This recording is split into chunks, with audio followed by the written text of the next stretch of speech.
Drop your weapon, police department! Put the weapon down! Put it down!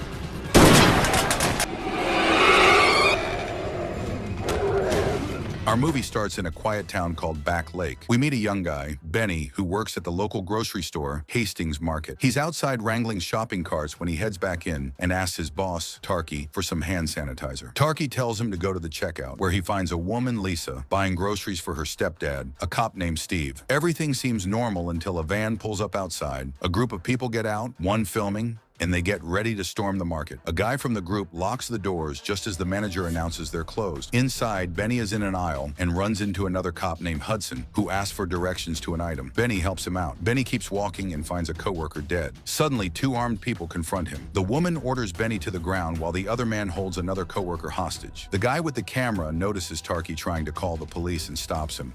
Don't fucking move! Don't fucking move!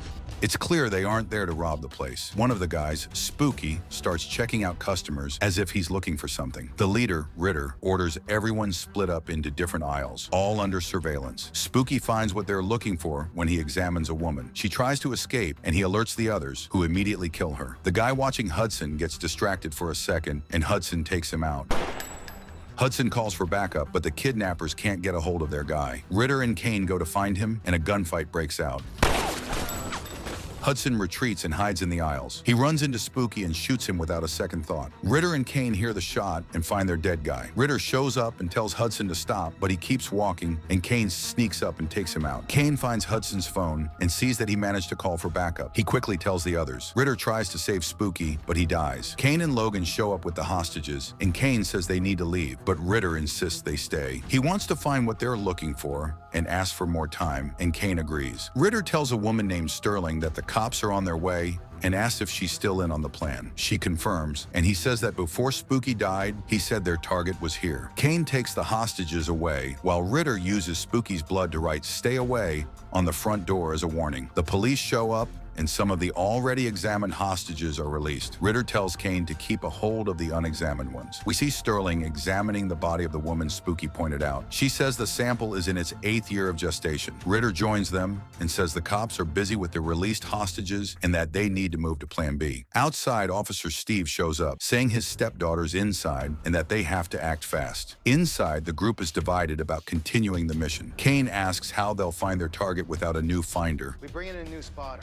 Sterling reminds them the cops won't let anyone in. Ritter suggests using a woman named Charlotte for the job, but Kane laughs, reminding him what happened to another guy, Scott. The group decides to run some tests on the hostages while they wait for Charlotte. Sterling says it's too risky, but Ritter says Spooky told him it was safe. Sterling says there are young people in the group, but Ritter says the thing they're after can't get out. Sterling agrees and tells them to get the necessary gear. Logan offers to get it, since Kane isn't into the idea. Ritter tells Sterling to check the dead bodies because some might be infected. He also tells Logan to film everything and for Kane to shut off the lights. All the lights go out. Steve sees this and tells his men to turn on their flashlights so the guys inside can't see them. Logan moves Spooky's body to the cooler with the other bodies. As he leaves, the dead cop's body starts to convulse and the lights flicker. They begin the first test by making the hostages drink a liter of milk. One woman can't, and Kane gets frustrated, yelling at her to hurry up. He threatens to make Tarky the first one to take the test. After Kane leaves the room, Lisa says they left the dead cop's gun in the cooler and that they could use it to get out. One of the guys calls her crazy, but she explains that her stepdad is a police negotiator and she's heard tons of reports about situations like this. She says the kidnappers haven't even tried to negotiate. Outside, Steve and Officer Cooper check out the van. They open the back and find a bunch of high-caliber ammo, organized weapons, and a bunch of tapes with an unknown man's face on them. This proves the group is more than just kidnappers. They're involved in something bigger and more planned out. Cooper says the van is registered to a 43-year-old widower named Erin Ritter, who has a clean record and worked for JPL for years. Steve asks what JPL is, and Cooper says it's the Jet Propulsion Laboratory, an advanced space exploration research unit. This makes Steve suspicious of the group's motives. He tells them to find another way to communicate and negotiate with Ritter before things get worse. Inside, Ritter decides to formally introduce his team to the hostages. Sterling is a doctor who specializes in biology. Logan is in charge of records and equipment. Kane's role isn't specified, but he looks like the guy who gets the difficult stuff done. One of the older hostages begs them to release the younger ones, but Ritter refuses, saying everyone is at risk. He then explains they're looking for a carrier of a dangerous substance. Trace the origin of that substance to Buck Lake. Ritter says the only person who could identify the infected was Spooky, who was killed in the confrontation. Now they'll have to use a more dangerous method. Tarky will be the first one tested. Ritter explains that the milk they drank will change their body's internal acidity, which will cause a noticeable reaction in those who are infected. He says those who don't show any signs will be released.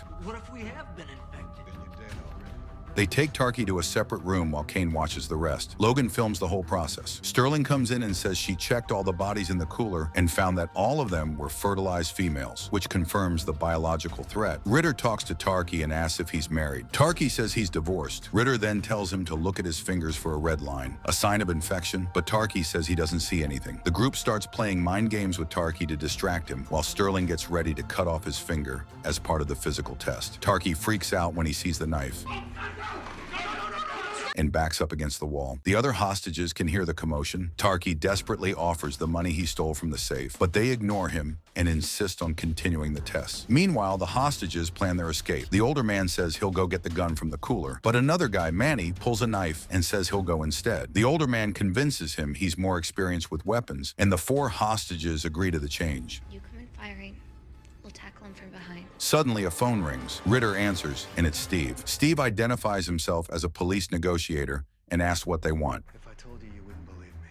Steve pushes him, saying he's seen a lot in his career, but Ritter refuses to cooperate, saying he's too busy. Steve tries to get personal, but Ritter stays cold. Steve then asks if Ritter's daughter would be proud of what he's doing, which seems to affect him for a second, but he quickly regains his composure. Steve changes the subject and asks if anyone inside is hurt to get information. Ritter ignores the question and says Charlotte is being held at a local police station. Steve asks about the hostages, and Ritter raises his voice, saying the longer they wait, the more dangerous things will get. Inside, they grab Tarky, and Sterling cuts off his finger. The severed finger is put in an ice jar, and Sterling confirms after a couple of minutes that there was no reaction. Logan says he was so sure Tarky was the one. Outside, the police watch some videos left by Dr. Sterling. She explains how the creatures work and how they can be destroyed. She reveals that freezing them is the best way to keep them from reproducing, and even shows x-rays of an advanced one. Steve and Cooper watch intently, and one of them asks if she said they came from a meteorite. Cooper says Charlotte is on her way and will be there in 20 minutes. He then shows Steve her criminal record, which has a few minor offenses. Cooper also shows him Aaron Ritter's file. He reveals that Ritter was fired from JPL after being charged with murder. Cooper adds that all the other people linked to Ritter were fired at the same time, and that they've gotten together oddly, like a club. They bought a bunch of weapons and disappeared for months. Back inside, Benny warns the older man not to let the cooler door close all the way, because it can only be opened from the outside. The kidnappers bring Tarky back, and he tells everyone they cut off his finger, shocking them. Kane then picks Lisa for the next test, but she freaks out and says her dad is Detective Steve. Ritter asks if Steve is her dad, and she says he's her stepdad. Even so, Ritter tells Kane to continue the plan. Before Kane can take Lisa, Benny offers to go in her place, and the group agrees. At the same time, Charlotte is on her way in a police car. She seems drunk and asks for her sunglasses. She tells the cop she messed everything up. He asks what she messed up, and she says she was supposed to help Ritter, but chose to keep doing drugs and left him. She asks the cop to take off her handcuffs, but he says they're close to the market. She then manages to break the handcuffs with surprising strength. Back at the market, the group starts the same process with Benny. Scared, he asks if there's a correct answer that could stop them from cutting off his finger.